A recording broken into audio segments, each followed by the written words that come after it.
ஸ்ரீ நாராயணியத்தில் தசகம் 2ல் 7வது ஸ்லோகம் பார்க்கலாம்.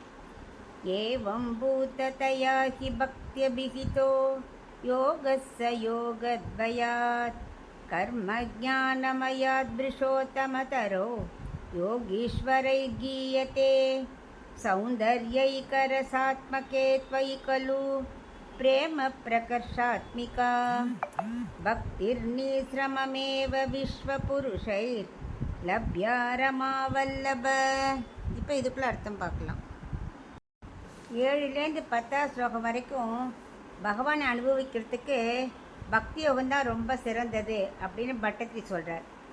இப்போ இந்த 7வது ஸ்லோகத்தை என்ன சொல்கிறாருன்னா, முன்னாடி சொன்னார்ல பகவானோட வடிவழகு, அது பார்க்க பார்க்க அப்படியே பக்தி யோகம் பெருகிடுமா. இந்த பக்தி யோகம்தான் ஆத்மாவை பற்றி அறியக்கூடிய ஞான யோகத்தை விட, கடமையை செய்யும் கர்மயோகத்தை விட மிக மிக உயர்ந்ததாக இருக்கிறது அப்படின்னு யார் சொல்கிறா? வியாசர், நாரதர் போன்ற யோகிகளாலேயே கொண்டாடப்பட்டிருக்கிறது. மேலும் இந்த பக்தி யோகம் இருக்கே, அழகே வடிவமாக இருக்கும் முன்ன அப்படியே அன்பினாலேயே எழுகின்றது. பக்திங்கிறது அப்படியே அன்பினாலேயே பெருகுகின்றது.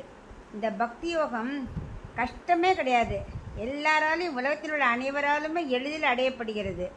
பிராட்டியுடன் கூடிய குருவாயிரப்பா, அனைவராலும் உன்னோட அன்பினாலேயே, உன்னோட வடிவழகாலேயே எளிதில் பக்தியோகம் செய்ய முடிகிறது அப்படின்னு பட்டத்திரி 7வது ஸ்லோகத்தை சொல்கிறேன்.